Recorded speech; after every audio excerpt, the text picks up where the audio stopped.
For the most part, they carried themselves with poise, a kind of dignity. Now and then, however, there were times of panic, when they squealed or wanted to squeal, but couldn't. When they twitched and made moaning sounds and covered their heads and said, "Dear Jesus," and flopped around on the earth and fired their weapons blindly and cringed and sobbed and begged for the noise to stop and went wild and made stupid promises to themselves and to God and to their mothers and fathers, hoping not to die. In different ways, it happened to all of them. Afterward, when the firing ended, they would blink and peep up. They would touch their bodies, feeling shame, then quickly hiding it. They would force themselves to stand. As if in slow motion, frame by frame, the world would take on the old logic, absolute silence. Then the wind, then sunlight, then voices. It was the burden of being alive. Awkwardly, the men would reassemble themselves, first in private, then in groups, becoming soldiers again. They would repair the leaks in their eyes. They would check for casualties, call in dust-offs, light cigarettes, try to smile, clear their throats and spit, and begin cleaning their weapons. After a time, someone would shake his head and say, "No lie, I almost shit my pants." And someone else would laugh, which meant it was bad. Yes, but the guy had obviously not shit his pants. It wasn't that bad. And in any case, nobody would ever do such a thing and then go ahead and talk about it. They would squint into the dense, oppressive sunlight. For a few moments, perhaps, they would fall silent, lighting a joint and tracking its passage from man to man, inhaling, holding in the humiliation. "Scary stuff," one of them might say, but then someone else would grin or flick his eyebrows and say, "Roger Dodger, almost cut me a new a-hole." Almost. There were numerous such poses. Some carried themselves with a sort of wistful resignation, others with pride, or stiff soldierly discipline, or good humor, or macho zeal. They were afraid of dying, but they were even more afraid to show it. They found jokes to tell. They used a hard vocabulary to contain the terrible softness. Greased, they'd say, offed, lit up, zapped while zipping. It wasn't cruelty, just stage presence. They were actors. When someone died, it wasn't quite dying, because in a curious way it seemed scripted. Because they had their lines mostly memorized, irony mixed with tragedy. And because they called it by other names, as if to insist and destroy the reality of death itself. They kicked corpses. They cut off thumbs. They talked grunt lingo. They told stories about Ted Lavender's supply of tranquilizers, how the poor guy didn't feel a thing, how incredibly tranquil he was. "There is a moral here," said Mitchell Saunders. They were waiting for Lavender's chopper, smoking the dead man's dope.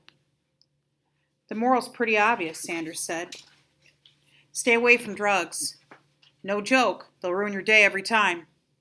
"Cute," said Henry Dobbins. "Mind blower, get it?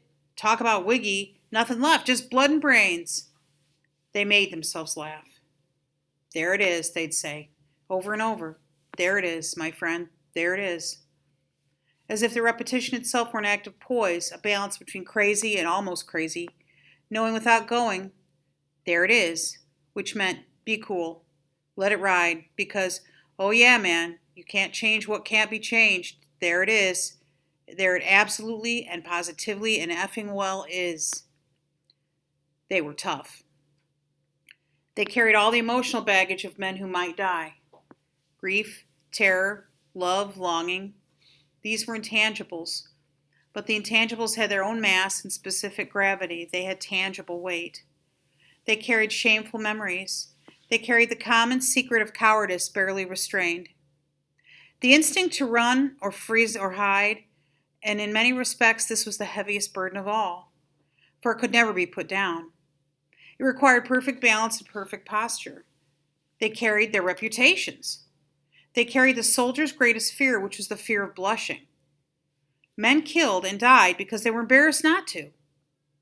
It was what had brought them to the war in the first place, nothing positive, no dreams of glory or honor, just to avoid the blush of dishonor. They died so as to not die of embarrassment. They crawled into tunnels and walked point and advanced under fire. Each morning, despite the unknowns, they made their legs move. They endured. They kept humping. They did not submit to the obvious alternative, which was simply to close the eyes and fall. So easy, really. Go limp and tumble to the ground and let the muscles unwind, and not speak and not budge until your buddies picked you up and lifted you into the chopper. that would roar and dip its nose and carry you off to the world. A mere matter of falling, yet no one ever fell. It was not courage exactly. The object was not valor. Rather, they were too frightened to be cowards. By and large, they carried these things inside, maintaining the massive composure. They sneered at sick call. They spoke bitterly about guys who'd found release by shooting off their own toes or fingers.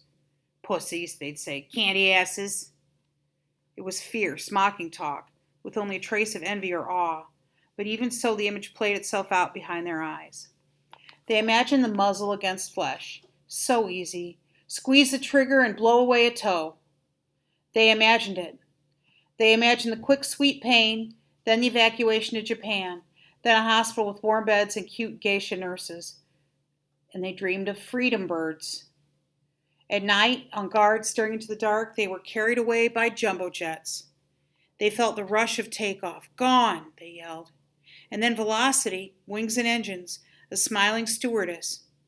But it was more than a plane. It was a real bird. A big, sleek silver bird with feathers and talons and high screeching. They were flying. The weights fell off. There was nothing to bear. They laughed and held on tight, feeling the cold slap of wind and altitude. Soaring, thinking, it's over, I'm gone.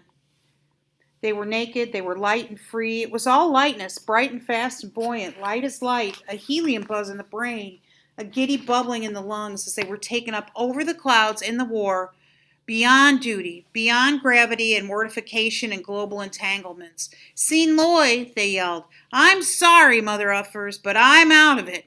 I'm goofed. I'm on a space cruise. I'm gone.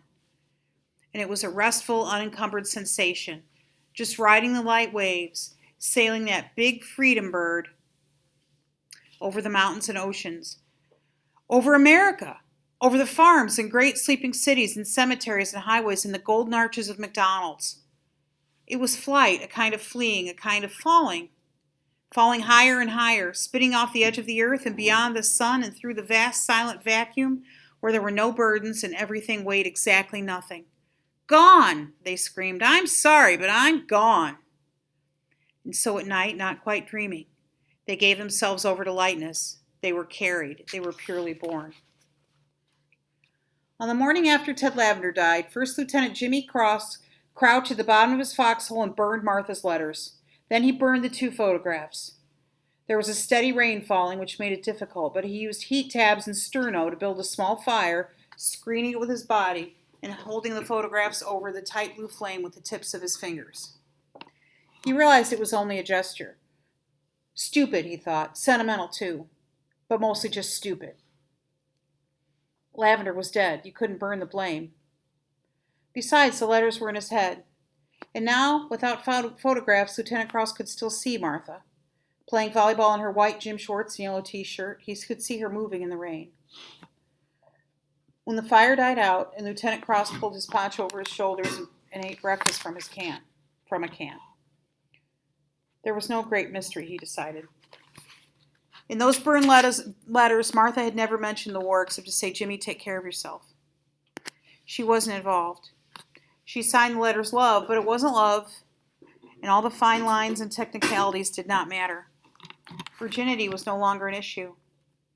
He hated her. Yes, he did. He hated her. Love, too, but it was a hard, hating kind of love. The morning came up wet and blurry. Everything seemed part of everything else, the fog and Martha and the deepening rain. He was a soldier, after all.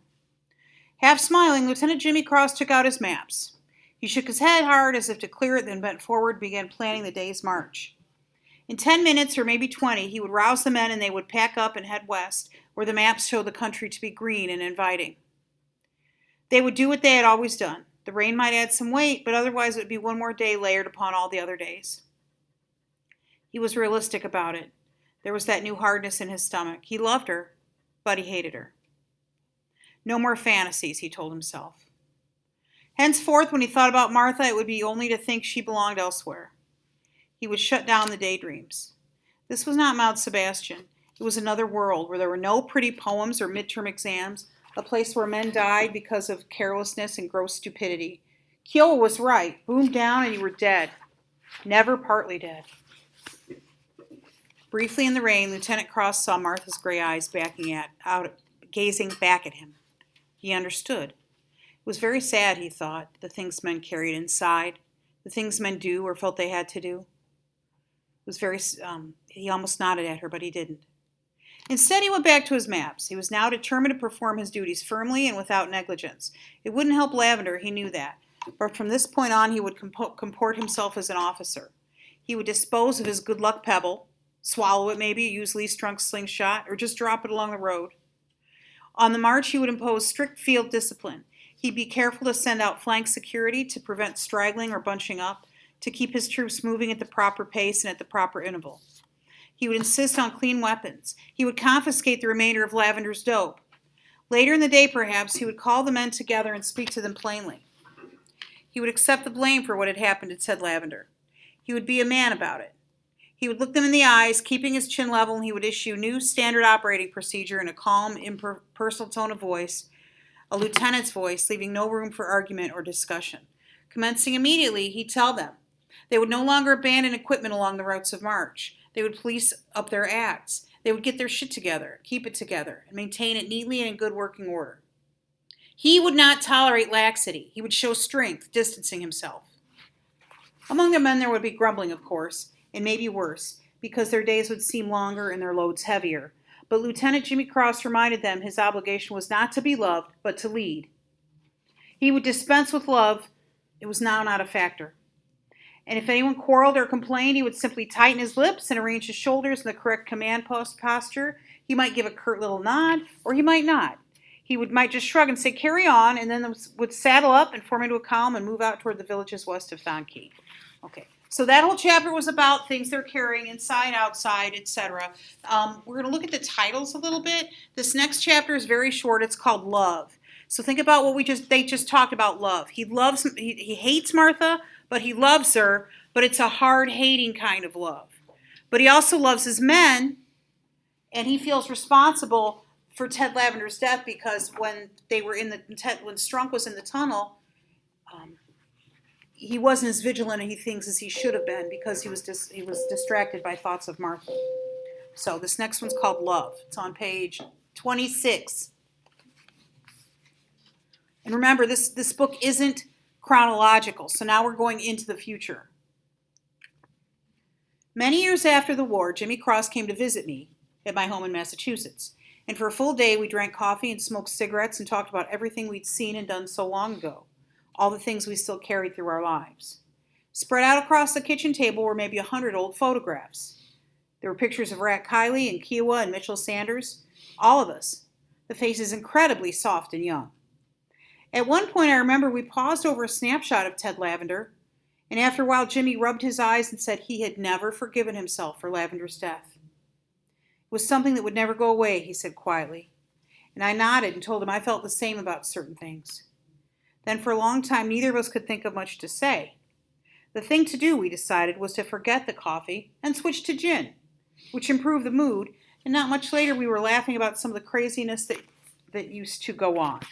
The way Henry Dobbins carried his girlfriend's pantyhose around his neck like a comforter. Kiowa's moccasins and hunting hatchet. Rat Kiley's comic books. By midnight we were both a little high, and I decided there was no harm in asking about Martha. I'm not sure how I phrased it, just a general question. But Jimmy Cross looked up in surprise. "You writer types," he said. "You've got long memories." Then he smiled and excused himself and went up to the guest room and came back with a small framed photograph. It was the volleyball shot. Martha bent horizontal to the floor, reaching the palms of her hands in sharp focus. "Remember this?" he said. I nodded, and I told him I was surprised. I thought he burned it. Jimmy kept smiling. For a while he stared down at the photograph, his eyes very bright, and then he shrugged and said, "Well, I did. I burned it. After Lavender died, I couldn't." "This is a new one. Martha gave it to me herself." They'd run into each other, he said, at a college reunion in 1979.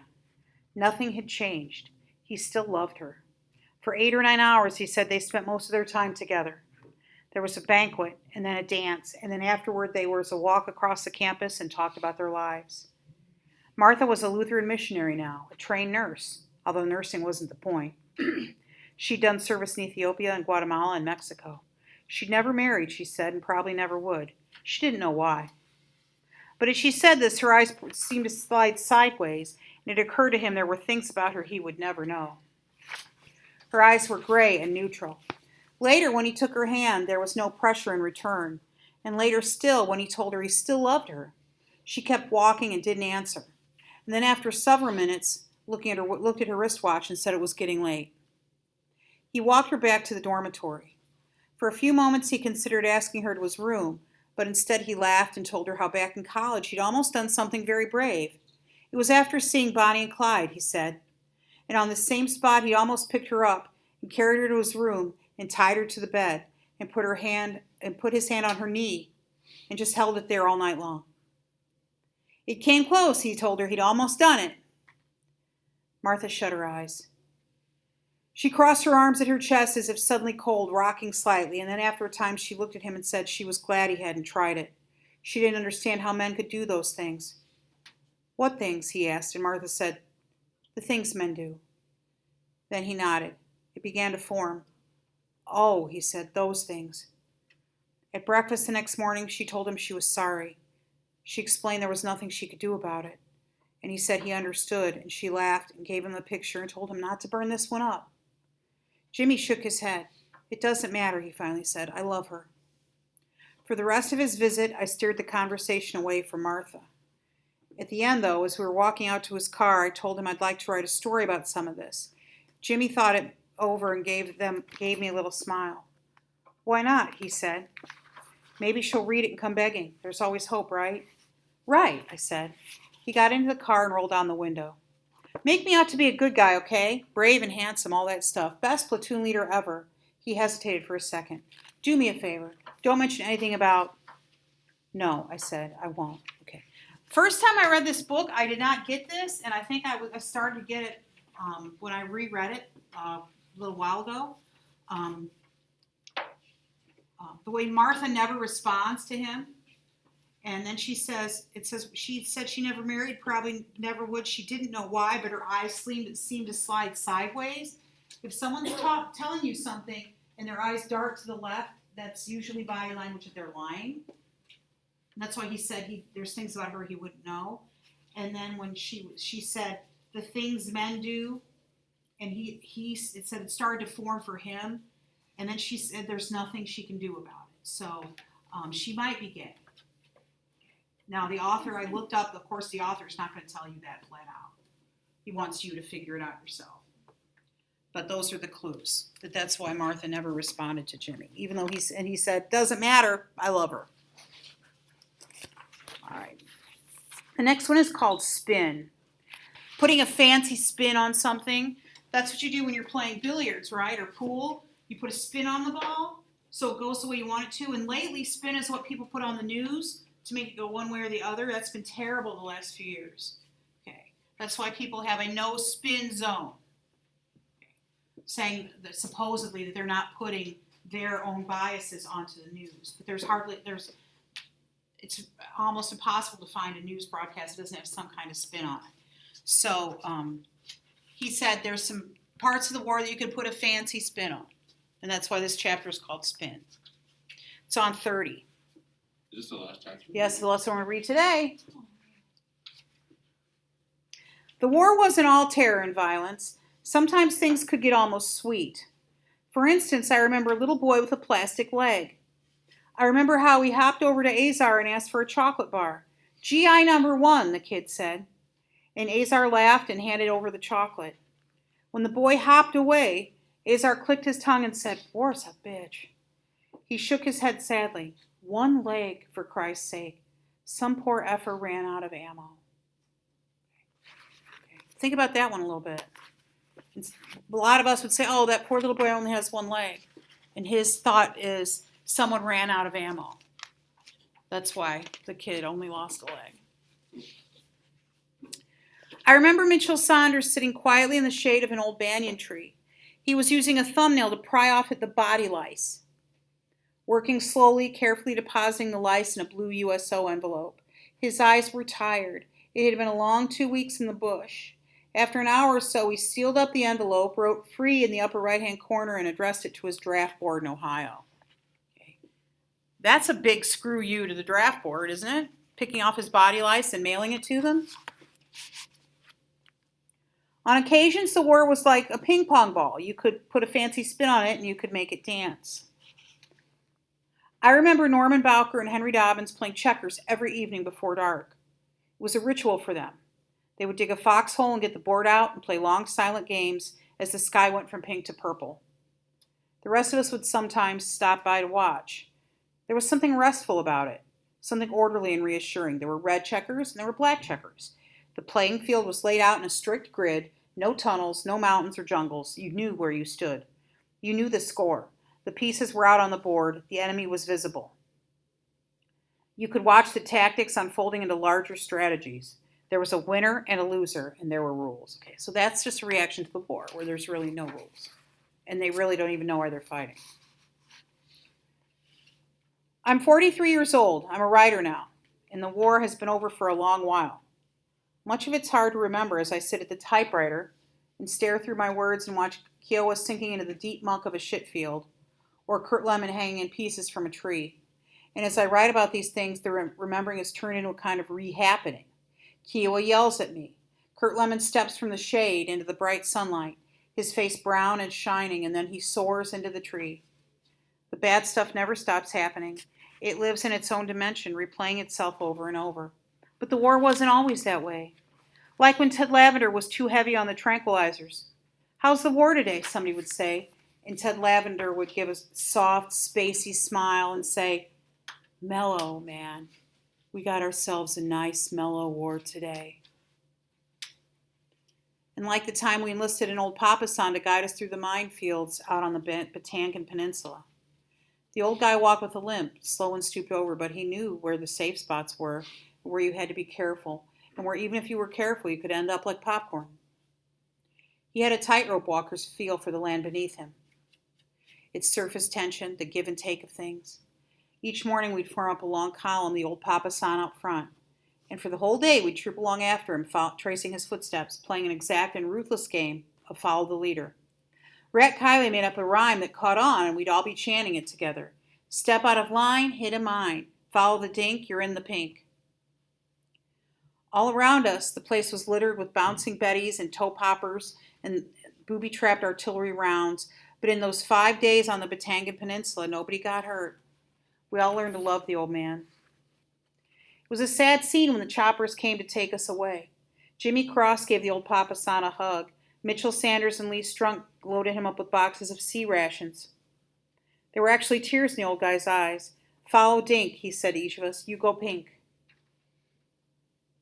If you weren't humping, you were waiting. I remember the monotony. Digging foxholes, slapping mosquitoes, the sun and the heat and the endless paddies. Even the deep bush where you could die any number of ways, the war was nakedly and aggressively boring. But it was a strange boredom. It was boredom with a twist, the kind of boredom that caused stomach disorders. You'd be sitting at the top of a high hill, the flat paddies stretching out below. The day would be calm and hot and utterly vacant. And you'd feel the boredom dripping inside you like a leaky faucet, except it wasn't water. It was a sort of acid, and with each little droplet, you'd feel the stuff eating away at your important organs. You'd try to relax. You'd uncurl your fists and let your thoughts go. Well, you'd think, this isn't so bad. And right then you'd hear gunfire behind you, and your nuts would fly up into your throat, and you'd be squealing pig squeals. That kind of boredom. I feel guilty sometimes. 43 years old, and I'm still writing war stories. My daughter Kathleen tells me it's an obsession, that I should write about a little girl who finds $1 million and spends it all on a Shetland pony. In a way, I guess she's right. I should forget it. But the thing about remembering is you don't forget. You take your material where you find it, which is in your life, at the intersection of past and present. The memory traffic feeds into a rotary up on your head, where it goes in circles for a while, and then pretty soon imagination flows in, and the traffic merges and shoots down 1,000 different streets.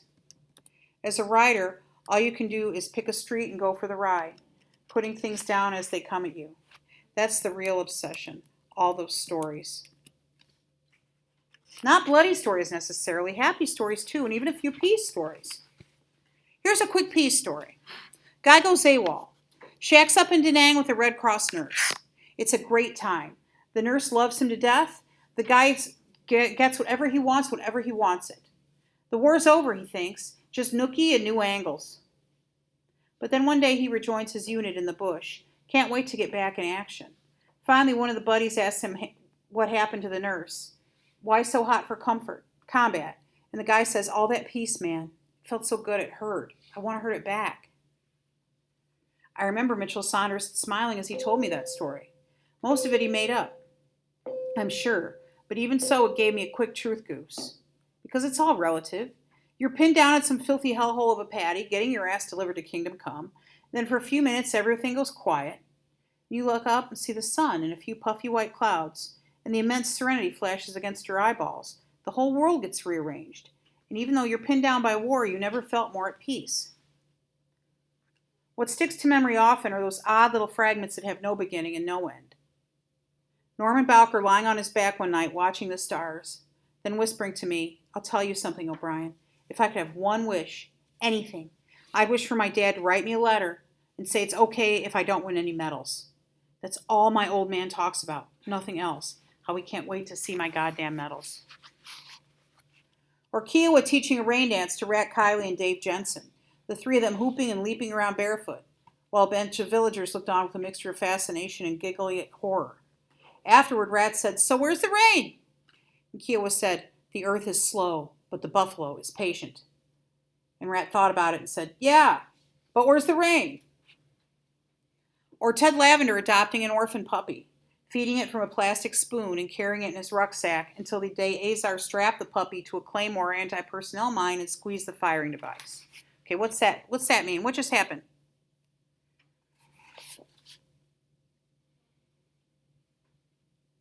What's that mean?